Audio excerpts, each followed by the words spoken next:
అందరికీ నమస్కారం అండి. శిష్యుడు తన యొక్క సంసార దుఃఖాన్ని తొలగించే విధాన్ని నశింపచేయమని గురువుని అడిగాడన్నమాట. ఈ రోజేమో గురువు గారి ఉపదేశ విధానాన్ని చెప్తారు 7 శ్లోకాల ద్వారా నుండి. తదావదనంతం శరణాగతం సంసార దావానల తాపతత్వం నిరీక్ష్య కారుణ్య రసార్ద్ర దృష్ట్యా దద్యాత్ అభీతిం సహసా మహాత్మా. ముందు శిష్యుని ఆర్తిని వర్ణించిన వారు ఇప్పుడు అట్టి శిష్యుని ఎలాగున గురువు అనుగ్రహించవలనో తెలుపుతున్నారు. ఇప్పుడు దాకా ఏం చెప్పారు? 10 శ్లోకాల ద్వారా శిష్యుడి యొక్క ఆర్తిని చెప్పారు. తన యొక్క ఆర్తి దాహం లాంటిది ఉంటుంది కదా. దాహం అంటే మామూలుగా మనకి మంచినీళ్ళు అయితే దాహం అంటాం, ఆకలి ఇస్తే ఆహారం తింటూ ఉంటాం. ఇక్కడ ఏ దాహం? సంసారం యొక్క చెయ్యాలి. ఆ యొక్క సంకల్ప వికల్పాలతో కూడిన సంసారంతో తను బాధపడుతూ ఉండి వాస్తవం ఆ బ్రహ్మతత్వం ఏదో తెలియలేదని తను తపన పడుతున్నాడు శిష్యుడు. ఆ ఆర్తిని వర్ణించారు ఇప్పుడు దాకా. ఇప్పుడేం చెప్తున్నారు? శిష్యుని ఎలాగునో గురువు అనుగ్రహించాలో తెలుపుతున్నారు అన్నమాట. ఆర్తితో ఉన్నవాడికి ఏమైంది?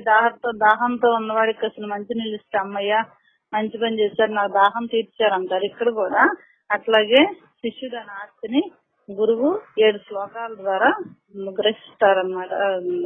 శిష్యుడికి దాహ ఆర్తిని బాపుతారు.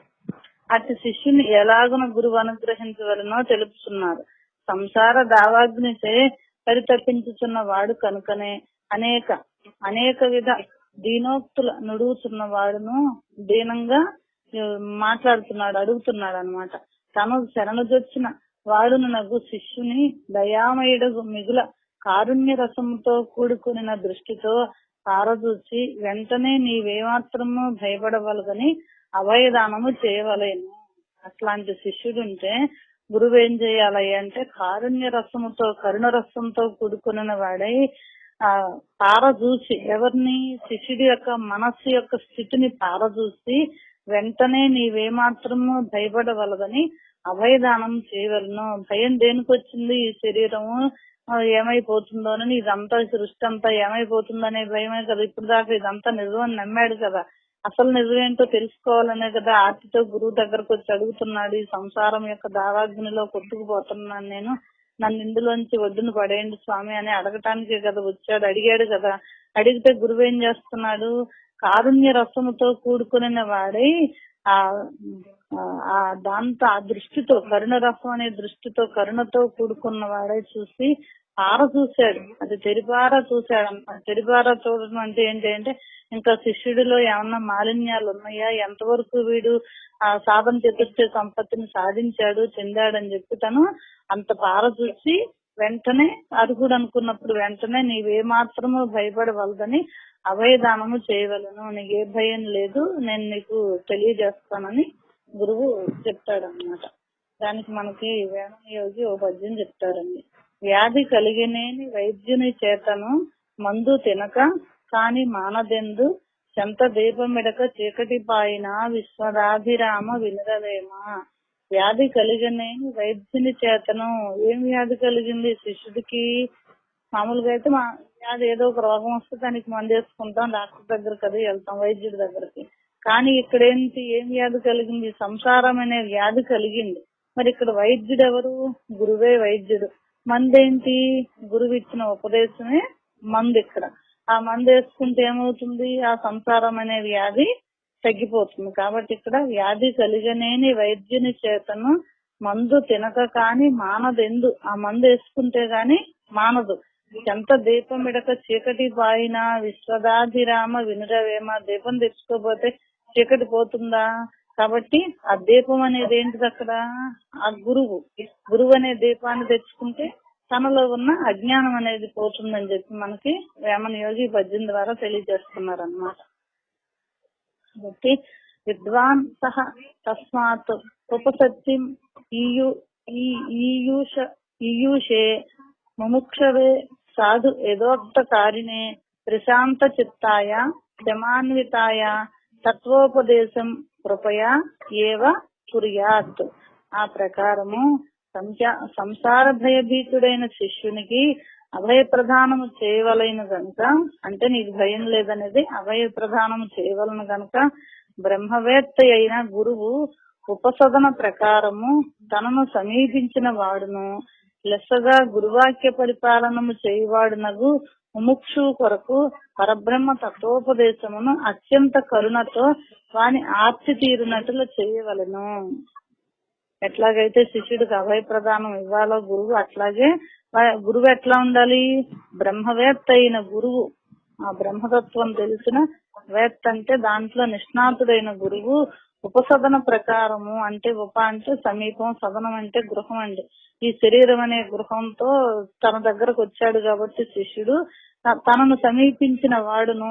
ఎప్పుడైతే అట్లాంటి శిష్యుడు తన దగ్గరకు వచ్చాడో లెక్కగా గురువాక్య పాలనము చేయవాడు నవ్వు ముముక్షు కొరకు, ఏదైతే నేను చెప్పిన పని ఈ శిష్యుడు బాగా చేస్తాడు అనేది గురువాక్య పరిపాలన ఎవరైతే చేస్తాడో అట్లాంటి ముముక్షు కొరకు, మోక్షం కావాలని ఏ శిష్యుడైతే అనుకున్నాడో అట్లాంటి శిష్యుడు కొరకు పరబ్రహ్మ తత్వోపదేశమును అత్యంత కరుణతో, అదేంటిది మామూలు తత్వోపదేశం కాదు, పరబ్రహ్మ తత్వోపదేశమును అత్యంత కరుణతో, కొంచెం కాదండి ఎక్కువ కరుణతో వాని ఆర్తి తీరినట్టులో చేయవలను. ఆర్తి అంటే దుఃఖం అన్నమాట.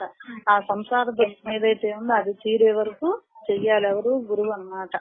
తర్వాత మా అభయిష్ట విద్వన్ తవ నా ఆస్తి నా అస్తి అపాయ సంసార సింధోహ తరణే అస్తి ఉపాయ ఏన ఏవ యాతాః యతః యతయః అస్య సారం తం ఏవ మార్గం తవ నిర్దిశామి.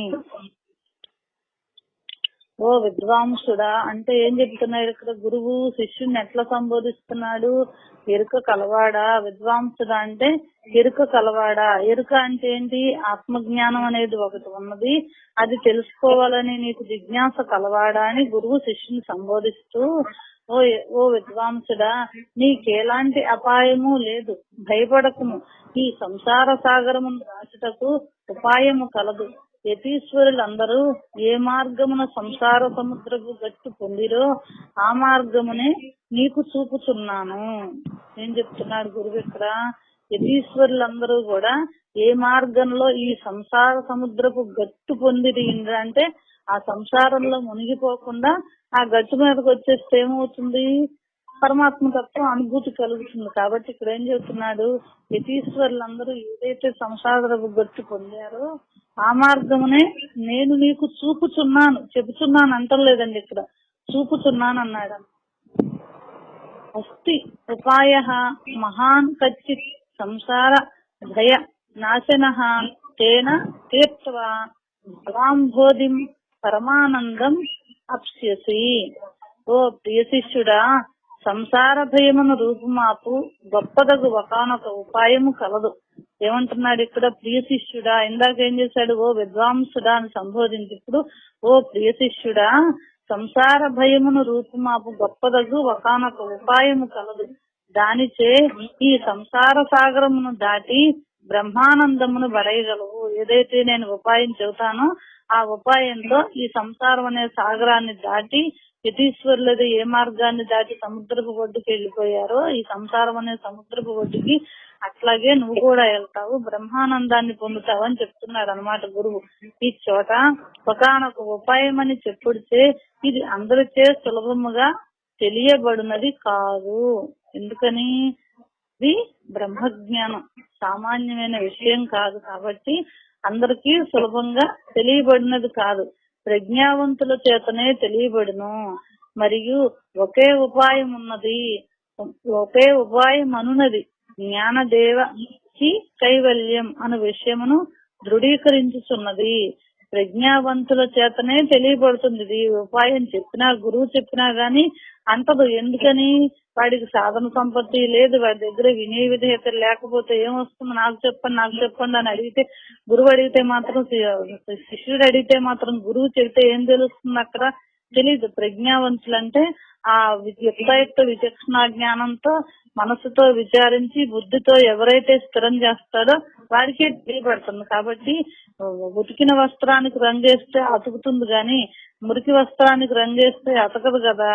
అట్లాగే ఇక్కడ గురువు కూడా ఏం చేస్తాడయ్యా అంటే ముందుగా అసలైన స్థితిని తెలియజేయాలంటే ఉతుకుతాడు, శిష్యుని ఉతుకుతాడు అన్నమాట. దానికి వేమన యోగి అంటారు, చాకి కోకలుతికి చీకాకు పడవేసి మైల తీసిలెస్స మడచినట్లు బుద్ధి చెప్పువాడు గృద్దిన మేలయ్యా విశ్వదాభిరామ వినురవేమంటాడు. ఏమట్లా చాకలి దాని యొక్క మురికి పోగొట్టడాన్ని ఉతుకుతాడు బండ చేసి. అయ్యో ఇది బాధపడుతుంది అనేది లేదు. ఎందుకంటే దాని మురికిని వదలకొట్టాలి. లెస్స మడచినట్లు బుద్ధి చెప్పువాడు గృద్దిన మేలయ్యా విశ్వదాభిరామ వినురవేమ అని మనకు వేమన యోగి చెప్తారు. ఎందుకయ్యా అంటే బుద్ధి చెప్పువాడు గుద్దటం అంటే నిజంగా కొడతాడని కాదు, మరి ఇంద్రియాలను సంయమనం చేయాలి, మనసుతో విచారించాలి, ఇవన్నీ శ్రవణం చేయాలి. ఇవన్నీ ఏంటయ్యా అంటే శిష్యుడి మేలు కోసమే. అక్కడ బట్ట యొక్క మురికిని ఎట్లయితే చాకలి వాడు ఉతికి దాని యొక్క మైలు తీసేసి శుభ్రం చేశాడు, ఇక్కడ శిష్యుడి యొక్క అంతఃకరణలో ఉన్న మనోమాలిన్యం అంతా కూడా గురువు ఈ రకంగా తీసివేస్తాడు అన్నమాట. మరి అట్లా తీసివేయడానికి శిష్యుడు అన్ని రకాల అర్హతలను పొంది ఉంటేనే అప్పుడు ప్రజ్ఞావంతుడు అవుతాడు, లేకపోతే అవడు. కాబట్టి అందుకని ప్రజ్ఞావంతులకే ఇది తెలియబడుతుంది. వేదాంతార్థ విచారేణ జాయతే జ్ఞానం ఉత్తమం తేన అత్యంతిక సంసార దుఃఖ నాశన భవతి అను. విజ్ఞానము కలుగుటకు పరమ సాధనమును ఈ చోట చెప్పుతున్నారు. విజ్ఞానం అంటే అనుభవం, అంటే జ్ఞానం అంటే తెలుసుకోవటం, విజ్ఞానం అంటే అనుభవం. కాబట్టి విజ్ఞానం కలగటానికి ఉట్టి సాధన కాదు, పరమ సాధనను ఈ చోట చెప్పుతున్నారు. ఉపనిషత్తులు ఏ పరబ్రహ్మ స్వరూపము ప్రతిపాదింపబడి ఉన్నదో, ఉపనిషత్తులు మనం వేదాసారం అని చెప్పుకున్నాం కదా నిన్న, వేదసారం తెలిసిన గురువు అని చెప్పుకున్నాం ఒక పద్యం ద్వారా. ఇక్కడ ఉపనిషత్తులు ఏ పరబ్రహ్మ స్వరూపము ప్రతిపాదింపబడుతున్నదో, ఉపనిషత్తుల్లో ఏదైతే ప్రతిపాదింపబడిందో పరబ్రహ్మ స్వరూపాన్ని, దానిని గురూపదేశ ప్రకారము తనలో విచారింపగా అఖండ జ్ఞానము కలుగుతున్నది. ఏదైతే ఉపనిషత్తుల్లో చెప్పిందో అది గురువు ఉపదేశ ప్రకారం తనకు శిష్యుడికి ఇస్తే తనలో తాను విచారించగా శిష్యుడు అఖండ జ్ఞానం కలుగుతుంది. అఖండ జ్ఞానం అంటే ఇంకా ఖండించటానికి ముక్కలు చేయటానికి వీల్లేదనమాట. అట్లాంటి జ్ఞానం కలుగుతుంది ఎవరికి? శిష్యుడికి. అట్టి ఉపనిషదార్థ ప్రతిపాదిత స్వానుభవ బ్రహ్మ విజ్ఞానము కలుగగానే నిశ్శేషముగా సంసార దుఃఖము నశించుతున్నది. ఎవరికి? గురువు చెప్పంగానే శిష్యుడికి ఆ స్వానుభవ బ్రహ్మ విజ్ఞానం కలుగగానే, ఎప్పుడైతే గురువు చెప్పింది విని విచారించి అఖండ జ్ఞానం కలుగుతుందో, ఆ అఖండ జ్ఞానం కలగగానే ఏం జరుగుతుంది? శిష్యుడికి సంసార దుఃఖం నశించేస్తుంది. ఇప్పుడు దాకా తపన పడ్డాడు కదా ఆర్తితో, నాకు పోవాలి నాకు పోవాలి, నాకు చెప్పండి అని. గురువు చెప్పంగానే తనకు తాను విచారించాక ఈ సంసార దుఃఖం నశించింది అనమాట. ఈ ఉపనిషద్ విచారణ వస్తుతత్వమును తెలియజేయుచున్నది. వస్తువు అంటే ఏంటి? ఇక్కడ అన్నిటికీ మూలమైంది ఆ పరమాత్మ తత్వం ఏదైతే ఉందో అది తెలియజేస్తుంది. వస్తుతత్వం అంటే అదండి. ఇక వస్తు స్వరూపమును తెలియకపోయినా ముముక్షు ఏమని చింతించును? అసలు ఆత్మతత్వం తెలియకపోతే, ఆ గురువు చెప్పకపోతే అసలు ముముక్షు మోక్షం కావాలనుకున్నా సరే ఏమని చింతిస్తాడు? అసలు ఏమని ఆలోచిస్తాడు? ఇది అతిరహస్యమైన శ్లోకంగా నాకు అనిపించిందండి. ఎందుకయ్యా అంటే ఇది జడమైన పుస్తకం కాబట్టి ఇది చెప్పడానికి వీల్లేదు. కాబట్టి ఇంతవరకు చెప్పి ముందుకు వెళ్ళిపోతున్నారు అనమాట. కాన సాధకులకు వేదాంత విచారము అత్యావశ్యకముగా సర్వ సంశయ ఛేదకమై ఉన్నది. కావున సాధన ముముక్షు, నేను మోక్షం కావాలని ఎవరికైతే అనుకుంటారో సాధకులకి వేదాంత విచారము తప్పనిసరిగా కావాల్సి ఉన్నదన్నమాట. అందువల్లనే నా బోధాత్ పరమం సుఖం అని పెద్దల సూక్తి. నా బోధాత్ పరమం సుఖం, ఎప్పుడైతే ఆ బోధ గురుబోధ కలిగిందో ఆ పరమ సుఖం కలుగుతుంది శిష్యుడికని పెద్దల సూక్తి అన్నమాట. శ్రద్ధాభక్తి ధ్యాన యోగాన్ ముముక్షోహు ముక్తేహి హేతూన్ వక్తి సాక్షాత్ శృతేహ గీహి యహ వా ఏతేషు ఏవ తిష్టతి అముష్య మోక్షః అవిద్య కల్పితాతాత్ దేహబంధాత్. ఇకను మోక్ష సాధనముల నుడుగుతున్నారు, మోక్షానికి సాధనాలను చెప్తున్నారు అన్నమాట. ముక్తిని కోరువానికి వేదవాణి యందు శ్రద్ధ భక్తి ధ్యాన యోగములను ముఖ్య సాధనములనుగా చెప్పుతున్నది. ఎప్పుడైతే ముక్తి కావాలనుకున్న వాళ్ళకి వేదవాణి, వేదం అయితే ఏదైతే చెప్పిందో వాక్కు, దాని యందు శ్రద్ధ భక్తి ధ్యానము యోగములను ముఖ్య సాధనములుగా చెప్పుతున్నది. ఎవడి సాధనములను అచంచల మనస్కుడై అనుష్ఠించుచున్నాడు అంటే చంచలం లేకుండా మళ్ళీ అటుకు ఇటుకి వెళ్లకుండా మనస్సుని ఏకాగ్రతతో ఎవరైతే ఈ చెప్పిన సాధనని చేస్తున్నారో వానికి అవిద్యచే కల్పింపబడిన దేహబంధము నుండి ముక్తి లభించును. అప్పుడేమవుతుంది? అది ఎట్లా ఉంది? దేహబంధం అవిద్యతే కల్పింపబడింది. అప్పుడేమవుతుంది? జ్ఞానంతో ఈ శరీరం నేను కాదు, నేను ఆత్మస్వరూపం అనే బంధం నుంచి ముక్తి లభిస్తుంది. ముక్తి ఏంటంటే విడివడిపోవటం. ఎక్కడ విడివడిపోతాడు? ఎందులోంచి విడివడిపోతాడంటే శరీరం నేను కాదు, ఆత్మనే నేననే భావంతో ఉండటమే విడివడిపోవటం. ముక్తి లభించిన అనగా జనన మరణ రూప సంసార బంధము విడిపడిపోవునని భావము. ఎందుకని? ఇప్పుడు దాకా ఎట్లా ఉన్నాడు వాడు? ఇదంతా నిజమే అని అనుకుంటున్నాడు. ఈ పుట్టడం నిజమే, ఇదంతా ఉండటం నిజమే అనుకుంటాడు. చచ్చిపోతే ఏడుస్తాడు, బతికుంటే నవ్వుతాడు, రోగం వస్తే బాధపడతాడు, ఇవన్నీ చేస్తున్నాడు. కానీ ఇప్పుడు ఏం చేస్తాడు? ఈ స్థితి కలిగేటప్పటికి ఈ సంసార బంధం నుంచి విడిపడిపోతాడు. ఎందుకని? తను జనన మరణములకు సరి స్వతంత్రుడు కాడు, మొదట కర్త కాడు, తుదము కాడు, నడుమ కర్తననుట నగుబాటు కాదకో విశ్వదాభిరామ వినురవేమ అని వేమనయోగి చెప్పినట్లుగా నేను పుట్టడానికి కర్తను కాదు, మరణించడానికి కర్తను కాదు, నడుమ ఇట్లా నేను అనుకుంటున్నాను, ఇదంతా నగుబాటు హాస్యాస్పదం అని ఎప్పుడు తెలుస్తుంది? తనకి అనుభవం విజ్ఞానం కలగంగానే తనకు తెలుస్తుంది. తెలిసి అదేం చేస్తాడు అప్పుడు? ఇది నటన కోసం వచ్చాం, నటన చేస్తున్నాం, ఈ నటన కూడా ఎట్లా చెయ్యాలి, నేను పరమాత్మ భావనతోనే చెయ్యాలనే భావంతో ఉండి అప్పుడు సంసార బంధంలోంచి విడివడిపోయి అట్లా తామరాకు మీద నీటి బొట్టులాగా ఉంటాడండి సాధకుడు. ముముక్షువు ఎంతకెంతకు శ్రద్ధ కలవాడుతున్నాడో అంతకంతకు ముక్తికి సమీపించుతున్నాడు. అంతే కదా, మనం ఎక్కడో మిణుకుమంతా వెలుతురు కనిపిస్తూ ఉంటే ఆ వెలుతురు కోసం మనం వెళ్తూ ఉంటే, మనం ప్రయాణం చేస్తూ ఉంటే ఏం జరిగింది? మనకు వెలుతురు దగ్గరకు వచ్చేసాం, వెలుతురు దగ్గరకు. అట్లాగే ఎంత శ్రద్ధ కలిగిందో అంతకంతకి ముక్తికి సమీపిస్తున్నాడు అన్నమాట. ఈ శ్రద్ధా విషయమై భగవద్గీతలో సాత్విక, రాజస, తామస శ్రద్ధలని నిరూపించుతున్నారు. దానిని సనందగును దాన్ని చూడమంటున్నాడు అన్నమాట. శ్రద్ధావాన్ లభతే జ్ఞానం అని భగవద్గీత సంగ్రహ వాక్యము ఏం చెప్పింది? చివరాఖరికి శ్రద్ధ, ఇన్ని శ్రద్ధలు ఉన్నా సరే శ్రద్ధ కలిగితేనే, శ్రద్ధ లభిస్తేనే నీకు జ్ఞానం వస్తుంది. శ్రద్ధ లేకపోతే జ్ఞానం ఎట్లా వస్తుంది?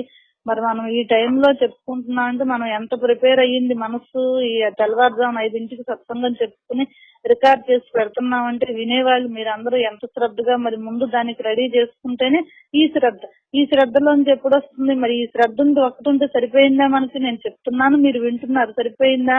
వినేటప్పుడు మనసు ఏకాగ్రత పెట్టి విన్నప్పుడు ఇది చిత్తంలోకి వెళ్ళి ఉండి మళ్ళీ విచారం చేసి మీకుగా నిశ్చయం కలిగినప్పుడు మనం చెప్పుకున్న విషయం గుర్తుంటుంది. మళ్ళీ శ్రద్ధ అంటే అదేంటి? శ్రద్ధ అంటే ఊరికే నేను వచ్చానండి, ఇది వచ్చే వరకే పరిమితం. వచ్చాక ఏం చేయాలి? మనస్సుని దీని మీద పెట్టి వినాలన్నమాట ఎవరైనా కానీ. అప్పుడు అసలైన మనకి జ్ఞానం కలుగుతుంది. అజ్ఞాన యోగా పరమాత్మనః తవ హి అనాత్మబంధ తతః ఏవ సంస్కృతి తయోః వివేకోదిత బోధవహినిః అజ్ఞాన కార్యం ప్రదశేత్ సమూలం. ఓ శిష్యుడా, నీవు యథార్థముగా పరమాత్మ స్వరూపుడు అయ్యు అజ్ఞానము వలన అనాత్మ వస్తువులకు దేహాదులతో కూడి సంబంధము లేక అనాత్మయగు జీవుడను బంధము నీకు కలిగినది. నీకు ఎట్లా వచ్చింది? అసలు యథార్థంగా నువ్వు పరమాత్మ స్వరూపువే, కానీ ఎప్పుడొచ్చింది? అజ్ఞానం వలన వచ్చింది. అజ్ఞానం అంటే ఏం చేస్తున్నది? ఈ శరీరం నేననే భావన. అది ఎప్పుడైతే వచ్చిందో అనాత్మ వస్తువు ఈ శరీరం కానీ మిగిలిన వస్తువులు కానీ మొత్తం మనం కనిపించే చేసే అన్ని కూడా అనాత్మ వస్తువులే. అనాత్మ వస్తువులు కాకుండా ఉన్నదేంటి? ఆత్మ ఒక్కటే. కాబట్టి నీకు అది ఎప్పుడు తెలియలేదు కాబట్టి అజ్ఞానంతో ఉన్నావు. కాబట్టి ఈ అనాత్మ వస్తువులకు దేహాదులతో సంబంధం కలిగి అనాత్మ జీవుడు బంధంలో చిక్కుకున్నావు నువ్వు. ఈ బంధం పోవాలంటే ఏం చేయాలి?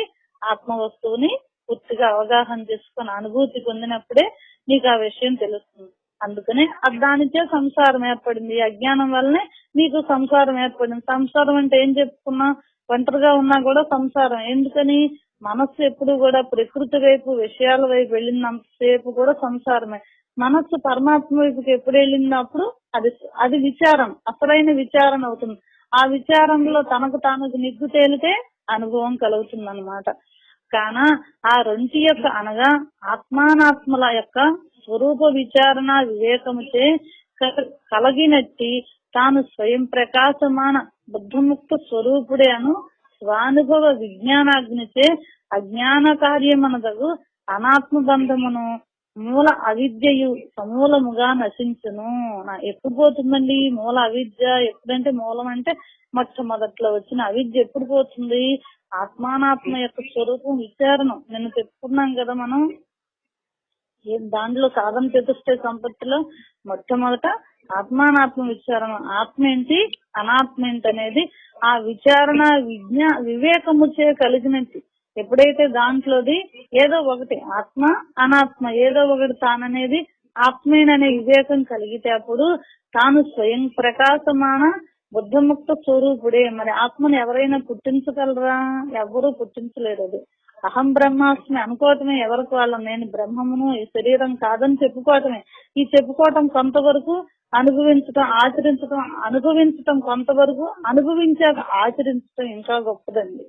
ఆ మహాత్ములు ఏంటి ఆచరించి చూపిస్తారు. అంతటా బ్రహ్మాన్ని, అన్ని వస్తువుల్లో అన్ని జీవరాశుల్లో ఉన్న బ్రహ్మాన్ని చూడగలుగుతారు, దర్శించగలుగుతారు. కాబట్టి అప్పుడు మూల విద్య సమూలంగా నశిస్తుంది. ఇంకా దాంట్లో ఇక ఏమి ఇంకా కొంచెం ఉన్నదని గాని ఏమీ లేదు. సమూలం అంటే మొత్తంగా ఎట్లాగా అంటే వేరుతో సహా భూమిలోంచి చెట్టుని ఎట్లయితే పెకిలించేస్తామో అప్పుడు తన యొక్క ఆత్మస్వరూపం తనకి ప్రకాశమానం అవుతుంది అన్నమాట. ఈ విషయమున వేదాంతవేత్తలు రజ్జు సర్ప భ్రాంతిని ఉదహరించుచున్నారు. త్రాడును పామని తలంచినప్పుడే అనేక అనర్థములు వచ్చుచున్నాయి. అటులగాక త్రాడును త్రాడుగా తెలియనప్పుడు ఎలాంటి భయము జనించదు. త్రాడును త్రాడుగా చూస్తే భయమే ఉంది, తాడే కదా అనుకుంటాం. కానీ ఎప్పుడు చూస్తాం దాన్ని? చీకట్లో చూసి ఆదమరుపులో ఉన్నముట చీకట్లోనూ చూసి దాన్ని అమ్మో ఇది చూసి పామేనని భయపడతాం తాడును. అట్లాగే ఎప్పుడైతే వెలుతురులో చూసినప్పుడు వివేకం కలిగినప్పుడు ఇది తాడే కదా అనే తనకు తనగా అనుభవం కలుగుతుంది. అలాగున అజ్ఞానం అనగా తన స్వరూపమును తెలియకపోవటమే, తన యొక్క నిజ స్వరూపం ఆత్మను తెలియకపోవటమే అజ్ఞానం. తన స్వరూపమును తెలుసుకున్న వెంబడే తాను ఆ బుద్ధముక్త స్వరూపుడు నగుతున్నాడు. ఇదే పరమార్థము. తన స్వరూపం తెలిస్తే ఆ బుద్ధముక్త స్వరూపమైన పరమాత్మే నేనని అనుకుంటాడని గురువు ఇంతవరకు చెప్పుకొచ్చాడండి శ్లోకాల ద్వారా. తర్వాత శిష్యుడు పలుకుతున్నాడు. ప్రశ్న నిరూపణం అన్నమాట. 3 శ్లోకాల ద్వారా చెప్తున్నాడు ఇక్కడ. కృపయా శ్రూయతాం స్వామిన్ ప్రశ్నః అయం క్రియతే మయా యత్ ఉత్తరం అహం శ్రుత్వా కృతార్థః శ్యాం భవన్ముఖాత్. ఓ మహానుభావ, తమరిని నేను ప్రశ్నించుచున్నాను, దయతో ఆలకింపుడు. ఎందువలనగా తమ సమాధానమును విని నేను కృతార్థుడ నయ్యదను అని శిష్యుడు మిక్కిలి వినయముతో తాను తెలుసుకునదగిన బ్రహ్మ విషయమై కడు శ్రద్ధ ఆసక్తులతో విన్నవించుకుంటున్నాడు. ఇప్పుడు దాకా గురువు చెప్తే ఈ మాటలన్నీ కూడా విని మళ్ళీ ఏంటున్నాడు, తనకి ఇంకేదో ప్రశ్నలు వచ్చినాయి, నేను అడిగిన దానికి మీరు సమాధానం కనుక చెబితే నేను కృతార్థుడిని అవుతానని చెప్పి ఎంతో వినయంతో విధేయతతో ఆసక్తితో కూడా విన్నవిస్తున్నాడు శిష్యుడు. తీవ్ర మోక్షేచ్ఛ కలవాడు తన సంసార తాప నాశనమునకు శ్రీ సద్గురువుల ముఖముగానే పరమ ఉపాయము వచ్చినాయని ఎప్పుడూ నిరీక్షించుచుండును. ఏం చేస్తాడు? తీవ్ర మోక్షేచ్ఛ కలవాడు ఎప్పుడు కూడా సద్గురువుని ముఖతః అంటే ఎదురుగుండా ప్రత్యక్షంగానే మాట్లాడతాడు. గురువుతో మాట్లాడి తన పరమ ఉపాయాన్ని వచ్చినాయని నిరీక్షిస్తూ ఉంటాడు. ఎప్పుడు చెప్తారా గురువు గారు, ఎప్పుడు చెప్తారా అని చెప్పి నిరీక్షిస్తూ ఉంటాడు. ఇది తీవ్ర ముముక్షత్వ స్వభావం అని తెలియవలెను. కహ నామ బంధః కథం ఏషః ఆగతః కథం ప్రతిష్ఠిత అస్య కథం విమోక్షః కహ అసౌ అనాత్మా పరమః కహ ఆత్మా తయోః వివేకం కథం ఏతత్ ఉద్యతాం. బంధం అనగా ఏది? ఆ బంధం ఎట్లు వచ్చినది? ఏమంటున్నాడు ఇక్కడ శిష్యుడు ప్రశ్నలు వేస్తున్నాడు అనమాట. బంధం అనగా ఏది? బంధం ఎటులో వచ్చినది? ఆ బంధమున నిలకడ ఎక్కడిది? దాని విముక్తి ఎలాగును కలుగును? అనాత్మ ఎనగానేమి, పరమాత్మ ఎనగానేమి? ఆ రెంటి యొక్క విచారణ ఎలాగును చేయవలను? ఇదంతయు నాకెరిగింపులని శిష్యుడు అడుగుతున్నాడు. ఇవి 7 ప్రశ్నలు. వీటిని ఎరింగిన సమస్త శాస్త్రముల కారము ఎరింగిన వాడే అగును. తెలుసుకున్నవాడు ఎవడు? ఎట్లా అడుగుతున్నాడు? అసలు బంధం అంటే ఏంటి? ఈ బంధం ఎక్కడి నుంచి వచ్చింది? ఆ బంధానికి నిలకడ ఎక్కడుంది? ఎక్కడ నిలబడిపోతుంది ఆ బంధం? దానికి విముక్తి ఎలాగును కలుగును? ఆ బంధాన్ని విడదీసుకోవటం ఎట్లా? అనాత్మ అంటే ఏంటి? పరమాత్మ అంటే ఏంటని 7 ప్రశ్నలు వేశాడండి శిష్యుడు. వేస్తే ధన్యః అసి కృతకృత్యః అసి పావితం తే కులం త్వయా యత్ అవిద్యాబంధముక్త్యా బ్రహ్మి భవితుం ఇచ్చసి. ఓ శిష్య సత్వమా, ఇప్పుడు ఏం చెప్తున్నాడు గురువు అంటున్నాడు అన్నమాట. ఓ శిష్య సత్వమా, నీవు ధన్యుడవు, కృతార్థుడవు. ఎందుకని? ఇంత గొప్ప ప్రశ్నలు సామాన్య వాళ్ళు వేయలేరు కాబట్టి నువ్వు ధన్యుడవు, కృతార్థుడవు. నీ కులమంతయు నీచే పవిత్రమాయను. ఎందుకయింది పవిత్రము? ఇంత గొప్పవాడు ఆ కులంలో పుడితే ఫలానా వాడండి. మరి ఇప్పుడు అన్నమాచార్య కులం వాళ్ళు ఎంత తరాలు కూడా వెంకటేశ్వర స్వామికి కైంకర్యం చేస్తున్నారు కదా, సేవలు చేస్తున్నారు కదా. అట్లాగే మనం ఏం చెప్పుకున్నాం? అన్నమాచార్య వంశీయులు అని చెప్పుకుంటున్నాం. కాబట్టి ఇక్కడ కూడా ఇంత తత్వజ్ఞానం కలవాడు కాబట్టి శిష్యుడు గురువు సంబోధిస్తున్నాడు అనమాట. నీ కులమంతయు నీచే పవిత్రమాయను.